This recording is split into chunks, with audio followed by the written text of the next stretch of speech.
Today we're with Johnny Krash,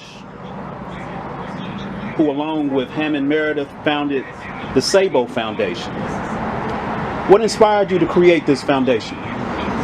Well, what happened is that basically,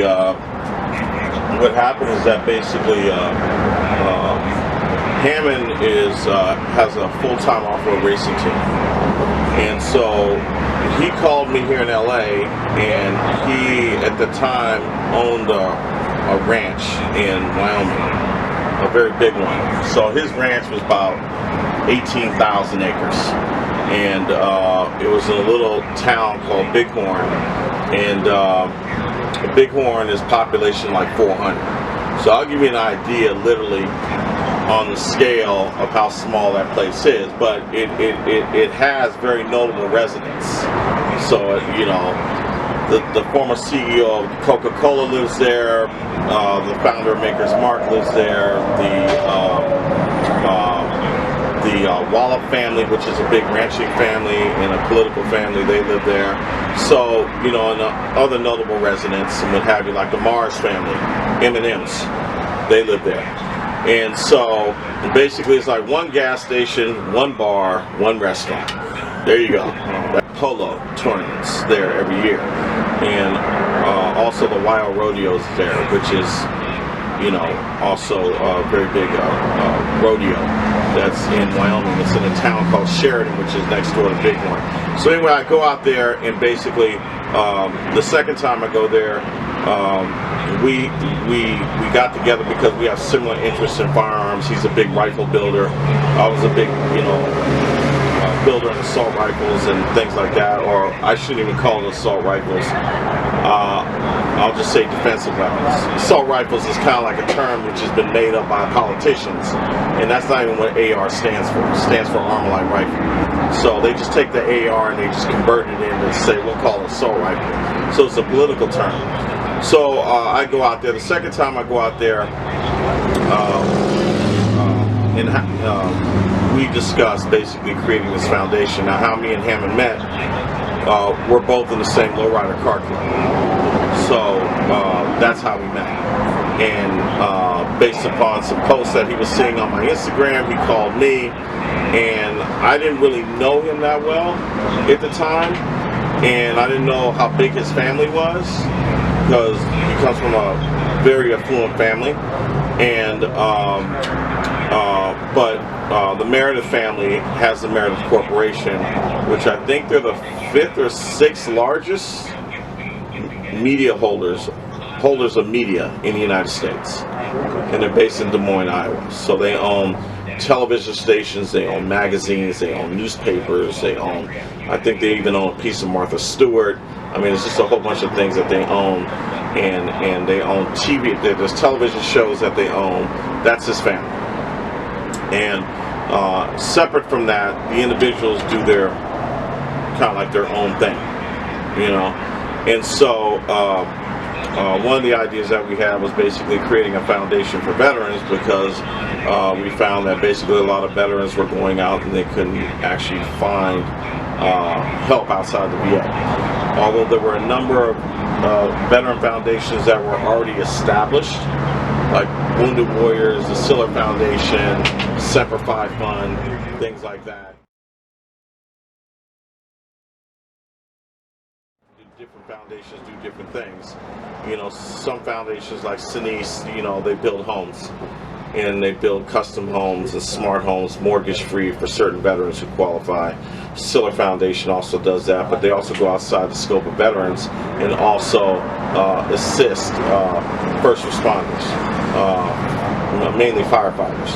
The Siller was named after one of the firefighters who died in 9/11. So it's his family that started this foundation. Semper Fi Fund, which is based at Camp Pendleton, is a Marine Corps foundation. Then you have other foundations like the Green Beret Foundation, you have the C4 Foundation, you have the Navy SEAL Foundation, you have all these different foundations that operate legitimately in the space. Then you have a whole bunch of foundations that are just, they were here one minute and now they're gone, you know.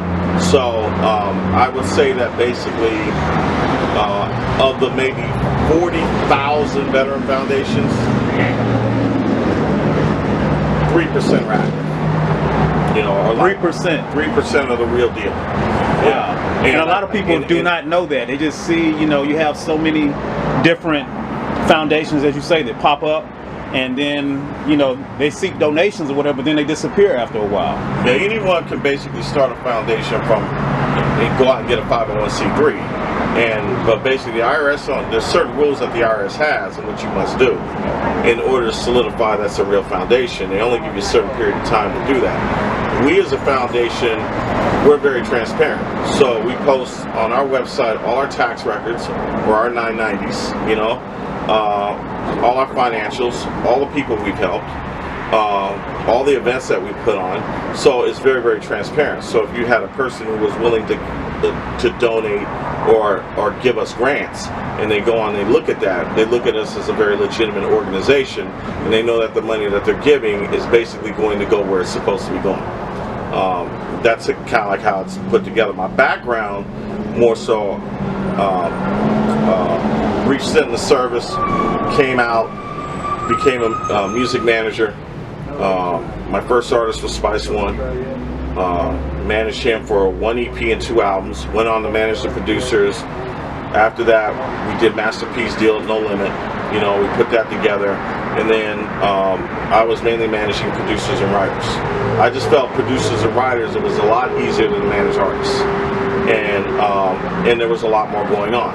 So instead of me being a part of maybe 5 or 6 or 7 albums, which is probably what an artist would put out, I was a part of about 45 albums with the producers and the writers. And then I came as an interim manager for like Def Jam and Priority Records, and one time with Arista, one time with Atlantic, to basically be an interim manager for an artist until that artist found another manager, and then I fixed whatever problems that were basically going on, and I stepped away. The artist didn't pay me for that, the labels did. So they wanted to have someone to talk to that had a business acumen, who understood the business, because most artists don't really understand, you know, the language, and it's somewhat cheaper than getting a lawyer, you know, pretty much. So I did that as well. And in between all that, I didn't really know where the music business was going to go, so I became part of training groups. Today there are probably 300 what I would call tactical and performance-based training groups. Back then, I think there were only 12 or 13, 14 training groups. I started out with STAC, which was a training group started by an Antioch SWAT sergeant, and became part of that. Then I went into the Halo group, which was a group of ex-military, mainly guys from the special operations groups between the United States and the UK. So that'd be your SEALs, your SF, your Rangers, you know, PSYOPs. We had a couple guys from the SAS. We had a few guys from LA and a couple guys from Santa Monica. And we started a training group up there at the Concord Naval Weapons Station. When Clinton came into office, he did what they call the base realignment program, and he shut down most of the bases in the Bay Area. So he shut down Alameda, Mare, Moffett, Ord, which is an Army base, Concord Naval Weapons Station, Oakland Army Base, and the Alameda Naval Air Station. All those bases were pretty much shut down. And they never opened them back up? They never opened them back up. So they've now been all converted to civilian use now. So then from that, basically around 1997, Blackwater sprung up. And then we went to Moyock and visited what they were doing out there. And Blackwater started out basically as a training facility.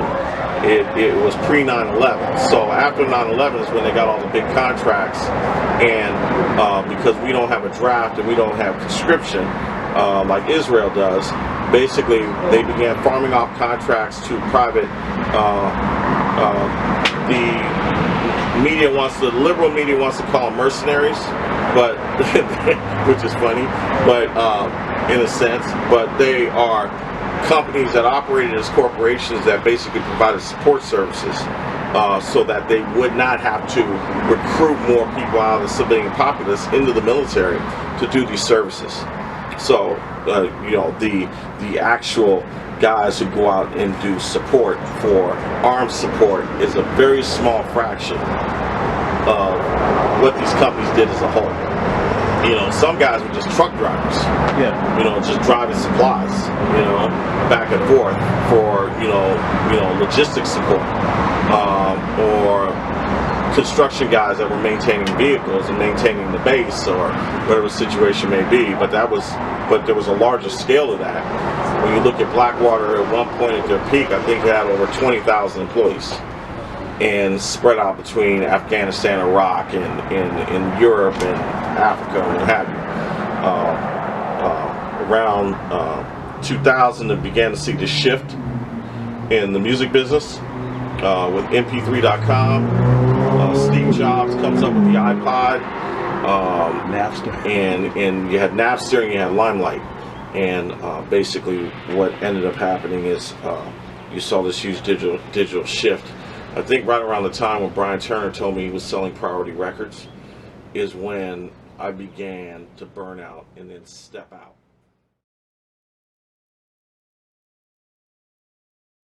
We're actually encouraged to come down by D-Rock's current wife, and D-Rock was Biggie's right-hand man. So he was the executive producer of all the Biggie records, the Lil Kim records, and the Junior Mafia records, and basically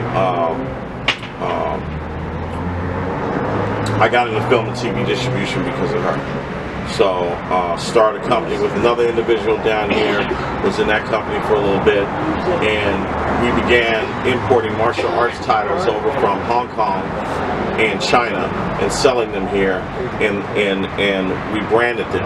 So we had the Wu-Tang collection, we had the Black Belt Theater collection, you know, so we had all these different brands that we would use, and then we were doing some independent urban titles. Like we distributed the documentary on Big Pun, which was authorized, and we did a couple projects with Eminem, and we had a project that one of Snoop's boys had. So we were actually a true self-distribution company. We manufactured on our own, we distributed on our own, we sold on our own. We didn't have any major company that came in. Then I branched off of there, started my own company, and had a pretty big deal with Image Entertainment, which was bought up by E1. And then from there, went and started another company with another partner, did that for 6 years, doing distribution there. And then I branched off and started doing digital distribution. I've been doing that for 11 years with a partner in Missouri. And what we've been doing is basically our main customers are telco companies across the United States. So these are very small entities that basically service counties and with populations of 200,000 and under. Because if you really think about it, most of the United States is rural. And so these telco companies service these regions. They service them with internet, phone, and then we brought in the television platform. In some areas, they're so rural that basically there is no cable, so you have to do satellite, which would be direct to dish. So we have carriage deals with all the networks in the United States, everyone. Going back to the foundation, we started this foundation, and we had begun to notice that there's an uptick in suicides with veterans, to the point of 22 veterans a day. I believe there were more. I think it was upwards of 28 or 30 a day. Between 2000 to 2017, 113,000 veterans committed suicide. So, if you compare that to all the American soldiers that died in World War I, there were 117,000 soldiers that died in World War I. And it wasn't until 10 years after Vietnam, when they were using terms like Vietnam syndrome or battle fatigue, that they recognized PTSD as a disease. And the veterans are now taking a grasp of that, and I think I'm going to credit that to many of the independent foundations who have brought that to light, where the VA has finally embraced that. Now, you know, whatever people may think about him, Trump actually accelerated what the VA could do in order to help veterans. There were a whole list of things that he put into action that basically allowed us to assist veterans outside of just giving veterans pills. One example would be the 2018 Farm Act, which would allow CBD to be legal in all 51 states. Prior to that, we were only allowed to basically send CBD to states where it was legal, and the veterans that we were helping were states where it wasn't legal. We had to kind of like wrap it up and send it out. But basically, veterans didn't want to drink anymore, and they didn't want to take pills because it was causing further anxiety, further depression, and basically it caused an imbalance in their mind and their thinking, which led to the suicide. So the areas in which we specialize in are PTSD, traumatic brain injury, TBI, and MST, which is military sexual trauma. So the thought is, it's just a theory that I have, that basically you can give a person a house, you can give them a car, you can send them to Disneyland, you can give them all these support mechanisms that are material, but what you're forgetting about is that their mind isn't fixed. So there have been plenty of veterans who have received all these things and committed suicide. So our main focus is the mental aspect, and we use holistic platforms for that. Cognitive behavioral therapy, stellar ganglion block, which is a procedure that is actually it's injections through the bottom ports of the ears into a nerve here, or some sort of receptor that goes in the brain. Then we do obviously CBD and hyperbaric oxygen therapy. We offer that, and then also what they call low-level laser therapy, and we do that with the only company that is authorized by the FDA to do that, a company called Urconi out of Florida. And so we use all these different platforms and mix them up, and sometimes include other foundations who may offer other services to basically fix the veteran's mind. And we also do events. We've done over 50 events where we bring veterans into a camaraderie environment, and basically we bring them all together, and we notice that helps, you know, because they're back with guys they haven't seen in a long time, or service, and we fly them in, we pay for the events, we pay for the hotels. In some cases, we actually pay for the salaries that they lost for coming to these events. And it's been everything from racing to planes to diving to, you know, all kinds of events that we've done and been involved in and started. Now we're getting into golfing. We have a big golf tournament coming up in July, which will involve about 85 veterans. So that will probably be the biggest event we've done to date. Is 85, and so we find that golf is also been embraced in a camaraderie environment where people can go out and get together in the whole 9 yards, and we use that as kind of like a fundraising kind of thing too.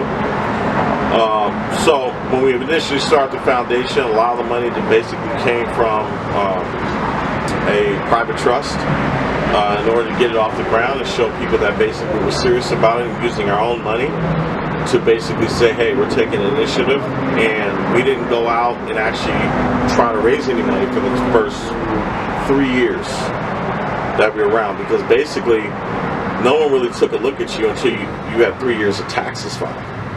You know, so if you only have 1 year, 2 years, most of these grant writers, or grant writers like Kellogg and Annenberg and, you know, Kessler, they won't even look at you unless you have 3 years of taxes filed. You know, for good reason, because obviously you want to make sure the money's going where it's supposed to be going, and that you have a repertoire of basically that you're going to do what you say what you're going to do with the money. And that's a good bit of information for any business owner or anybody that's doing anything, that they don't understand the process, that, you know, if you're trying to do something for people and you're trying to get others to be involved, you have to have a solid foundation of legitimacy with what you're doing, so people can back you and vouch for you financially. Even businesses, just in regular business, where basically a business comes up, like, you know, we do valuations on, not us, but there's valuations on companies that are done where they haven't made $1 and they're worth $4 billion and they haven't made any money. You'll see that a lot with social media and things like that, where there are no sales, you know. So someone evaluates that company X, they take it through an IPO, and that IPO releases, and all of a sudden they got a bunch of money. But now, you know, you got to rely on an advertising base or whatever the situation may be based upon the number of people you have signed up. That right there is Facebook's model. You know, it's not like Tesla where they're selling cars or they're selling technology or whatever the situation may be, or a software company is selling security or they're selling some sort of basically platform to make your business easier. So even with that, business has somewhat changed for the most part. You know. Now, the world on the outside of the military, they only know the surface level difficulties that veterans encounter when they either retire or they're discharged or they finish their service within the military. As somebody that interacts with veterans, what are some of the difficulties that veterans encounter that most people don't know about, that's not on TV, other than, you know, the basic stuff? They say, oh, this veteran's hard for them to find a job, or they might have some, you know, mental issues or be discouraged. But what are some things that you see on a day-to-day basis that many people don't know about? Basically, PTSD has been the biggest, and that PTSD can come in different forms. Most people basically say PTSD, when they hear PTSD, they just think about veterans. But PTSD is any traumatic event which causes stresses on the person's mind. And for example, PTSD can not only come from battle, you know, there's also something called survivor's guilt, which often happens quite a bit, where you had a veteran that was sick and your buddy went out, you know, on an operation for you and he got killed. That's called survivor's guilt. Or basically your buddy says, let me go in first, you know, when you were about to go in, and basically he does the entry on whatever he's doing, and he trips an ID, kills him, you know, and then that survivor's guilt is like, that bomb was meant for me, not him, you know. And don't let him have kids or a wife, you know, because it hits harder. So survivor's guilt is one. Basically, just the thick of the battle is another. Being in numerous gunfights, not only the mental aspects of it, but also the physical aspects of it, because if you're fighting in an area like Afghanistan, the amount of climbing mountains with the toll it has on your body when you're carrying 150 pounds on you. Or if you're in Iraq and you were in Ramadi or Fallujah, which is probably Fallujah 2 was probably the worst. There was Fallujah 1, Fallujah 2, but Fallujah 2 being the hardest fought battle since. Right now, the Ramadi kind of like anniversary is going on right now, even though it started in March, ended in November. The thick of it was between the 6th and 7th, which is today, you know, when I believe 13 or 14 Marines were killed in action. If I touch a little bit just on sexual trauma, the women who have been basically sexually abused inside the military, that has caused PTSD as well, and that's caused that specific trauma. We like to separate the PTSD from the MST for the reason that we want to isolate what they went through as well, and that is something that the VA also recognizes as well as MST. You know, you all do events, and I think that's really great, just the engagement between veterans in a positive manner. What was the first event that you all did, and what was the reaction with those that participated? Yeah, the very first event that we did, because we had a race team, is that we basically brought out quite a few veterans who were all combat veterans, and got them involved in the Baja 1000. So the Baja 1000 is a 1,300-mile desert race that starts in Ensenada and goes down to La Paz. Sometimes the routes change every year, but for that event, that was like our very first race that we did. Interesting enough, one of the veterans that was involved in that race committed suicide 2 months after. So, without warning, You know, that event kind of like shifted our entire paradigm to addressing PTSD, what have you, and these triggers can happen. But that was the first event we did. A bunch of veterans came down, got to see what we did, how the race works, participate in the pits, and at some points participated inside the car. So we kind of gave them a wider berth and wider view of something they probably wouldn't experience and see with any other foundation. So that was the first one we did. And one of the benefits of the military that a lot of veterans and current soldiers take advantage of are the education benefits. How do you all reinforce these benefits and assist the veterans in, continuing their education or furthering their education or career training opportunities? Yeah, that's actually a good question, because basically when the GI Bill was started shortly after World War II, in order to reintegrate veterans back into society, from not only an educational standpoint, but from a job standpoint, that has grown exponentially, from then till now. And what we do, because of our background in the entertainment industry, is that we get them involved in programs in which they can be trained to be below-the-line talent on film and TV. So below-the-line talent, for those who don't know, some who do know, are like your grips, your painters, your electricians, your drivers, and then we deal with a school that basically gives them a pathway to union membership, because those crews are all union. So the only way you can work on this crew is you have to be part of the union. So it's not just a matter of, hey, come to this trade school and let's take some money from you.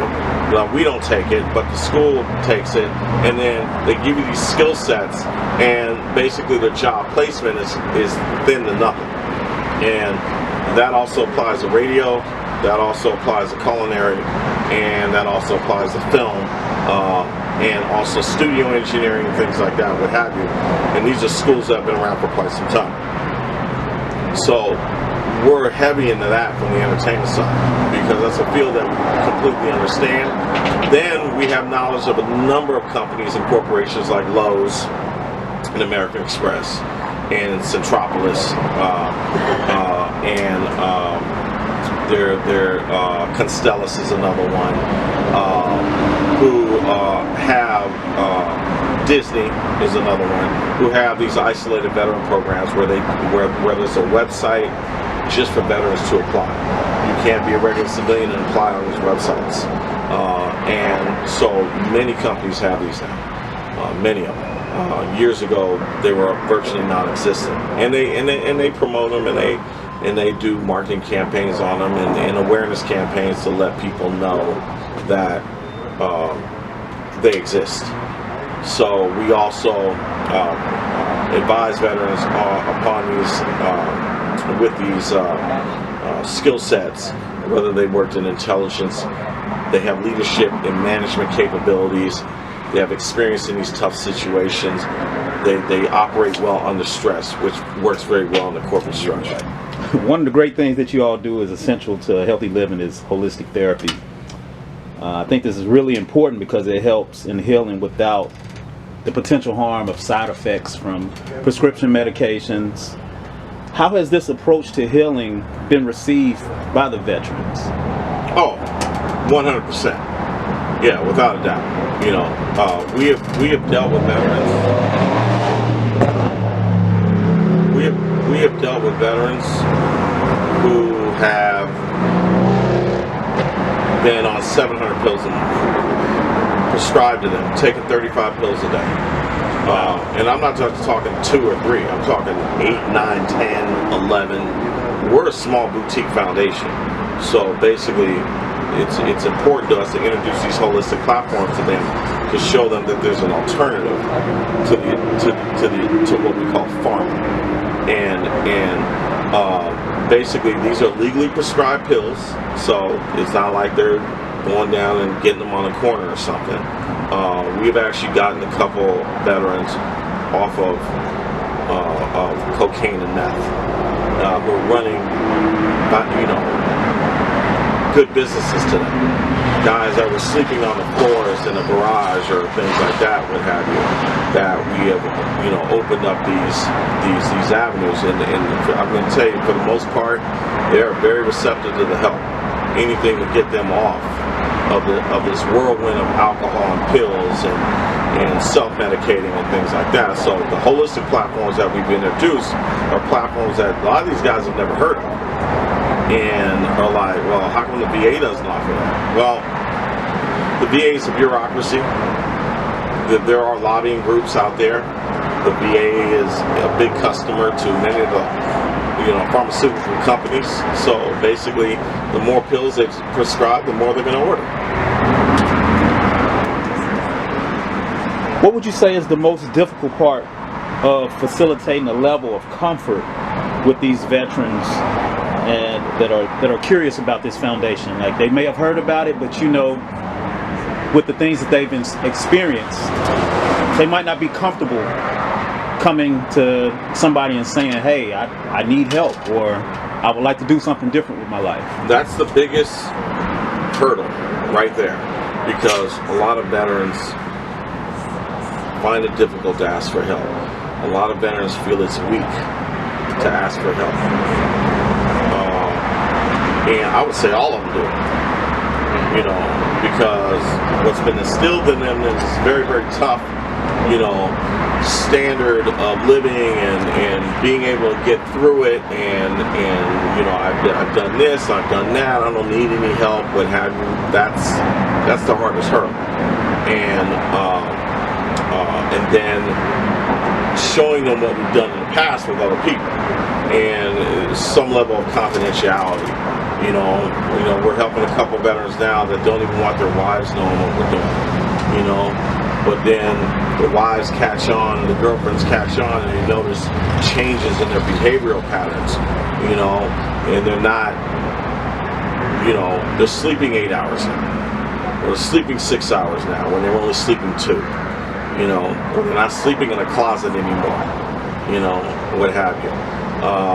Things like that.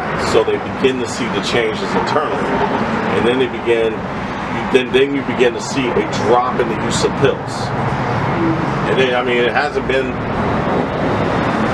you know, I've gone over to veterans' houses where they brought out a bag of garbage pills that they haven't taken, and they say, hey, you had these, you know, get rid of them, you know, and I've disposed of them, because they just don't want to take them anymore, and they know that that these holistic platforms work.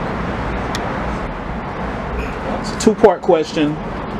One, do you all ever collaborate with other organizations? And if so, how has that helped in bringing awareness to what the Sabot Foundation is doing? Oh, absolutely. I mean, that, you know, teamwork makes the dream work, as far as I'm concerned. And basically, there are foundations like Save the Brave that specializes in fishing trips. All they do is fishing. It was run by a group of Marines. It's run by a group of Marines that basically they were in Afghanistan and Iraq. Emerging Vets and Players, which is Nate Boyer and Jay Glazer's outfit, which emphasizes exercise, camaraderie, and exercise environments. Nate Boyer is a former Green Beret, and he was the person that was involved in advising Colin Kaepernick to kneel instead of stand. I mean, instead of sit. And because Colin Kaepernick called upon him. He also played for the Texas Longhorns. He was a long snapper for the Longhorns, and he also played for the Seattle Seahawks. So he was he played college football, pro football, and was a Green Beret, and served in Afghanistan. You know, and then they started this foundation. Him and Jay Glazer, who's an analyst for Fox Sports, started this together. The Siller Foundation is great. The Sinise Foundation is great. The C4 Foundation is great, which was started based upon a Navy SEAL who actually was killed in Afghanistan. It is a ranch retreat environment. The Siller Foundation is great. Semper Fi Fund is great. I mean, they all have specific skill sets in which you could basically tap into those skill sets and drive veterans there, and almost customize these special programs for them, because everyone is different. and create, you know, these outside the VA platforms, which is embraced by the VA, you know, in order to make them better. So that is how we share kind of like what we do. And we've also given grants to foundations. We've given almost $80,000 in grants to different foundations who are also in line with what we do. So we've given money to foundations as well.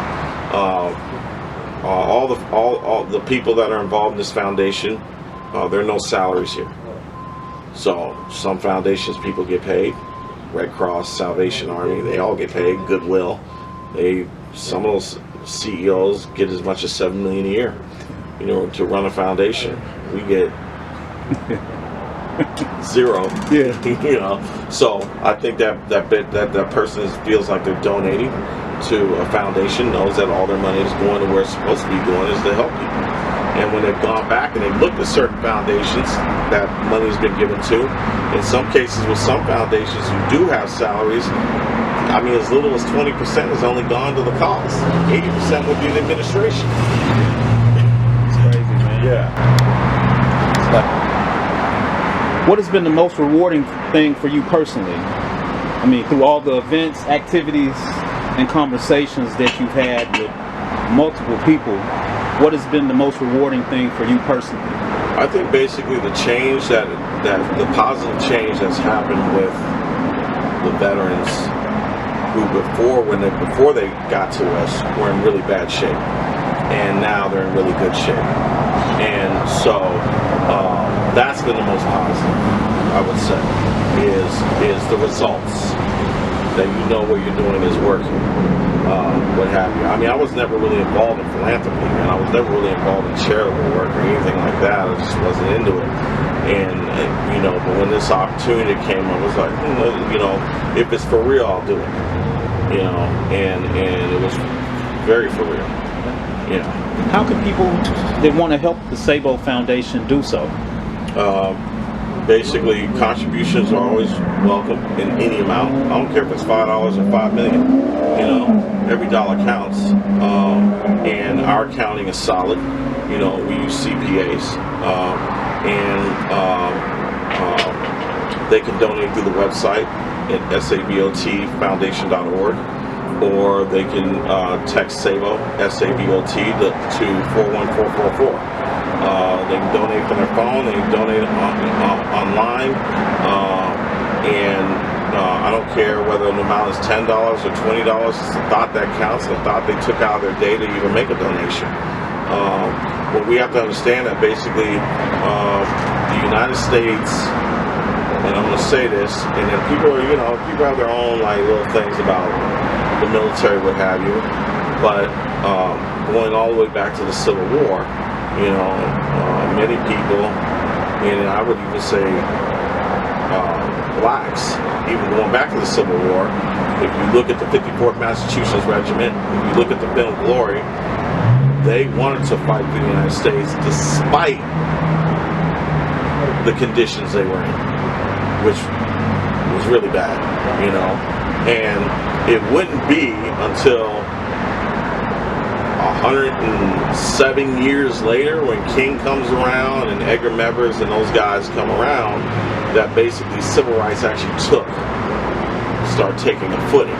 You know, even in World War II, you had, you know, the Tuskegee Airmen who basically were flying escort for bomber formations, who then began to not only be respected by those crews, but also by the Germans, you know, as being incredibly dangerous.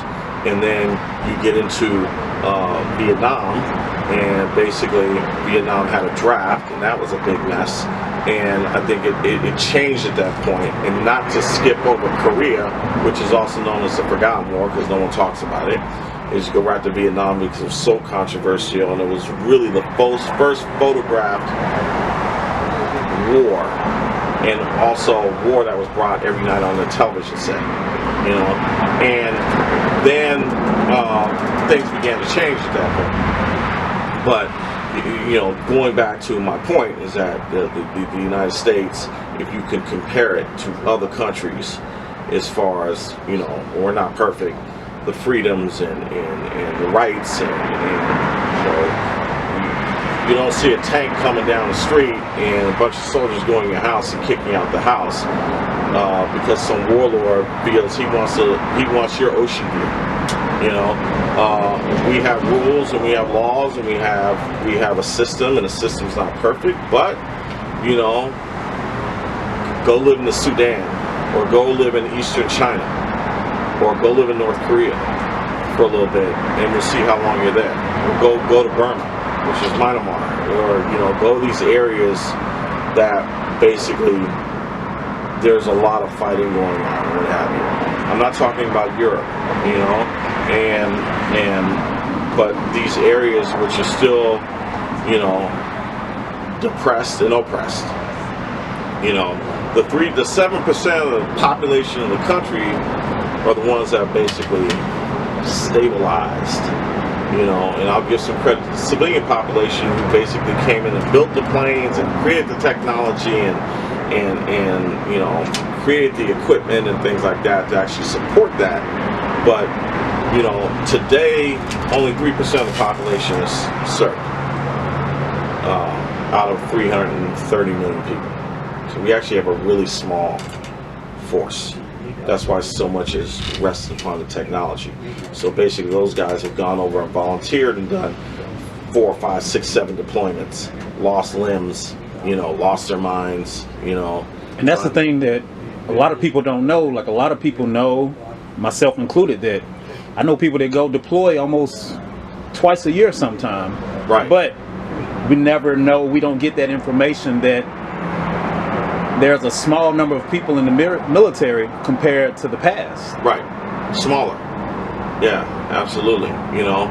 We were pulled into World War II because of Pearl Harbor, and one of the reasons why Yamamoto, who's Japan's most famous admiral, did not come and invade San Francisco because he had the ability to do it, was because he was afraid, there's no confirmation that he ever said this, but it's believed he said it, that he would be facing a rifle behind every blade of grass.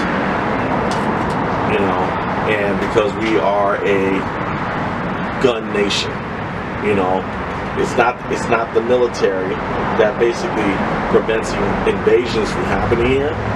It's the people. Because believe me, if you're a commander in another country and says, well, we're going to go invade the United States, and says, well, forget about the military and the jets and all that, they have 330 million guns. How do we fight that? Yeah, we'll go through this other country instead. So, and that's been true for quite some time, but now I think people, for the most part, are taking grasp of it, and I think it needs to be more than thank you for your service and a pat on the back. We only have 300-something thousand World War II veterans left. In 10 years, I think that will probably come down to maybe 3,000-4,000 that'll be around, and I think another 3 years after that, they'll be gone. There won't be one single World War II veteran. So you can get more about us. It's, as I said, sabotfoundation.org. It's SABOT as in Tom, foundation.org, and plenty of information on who we are, what we do. And we don't have an Instagram, but we do have a Facebook page, and you can like our Facebook page, and occasionally we put up things up there about what we do. And we just recently hosted a dive program with about 15 veterans down in Florida just last week, where they went down, and we worked with a foundation called Coral Reef Foundation. Going back to your question, Coral Reef Foundation is the largest coral restoration reef foundation in the world. So what they do is their prime focus is the conservation of coral reefs. So the 3 big ones are the Great Barrier Reef, the reef off the Roatan in Honduras, and Florida's reef are the 3 biggest ones. And with the pollution and all the other stuff that's kind of like going on, and overfishing and drag netting, it destroys the coral. And like plants on land, coral is very, very important to marine life in the ocean. And without that, basically it disrupts the ecosystem of the ocean. So we sent veterans down there to basically learn about that and also participate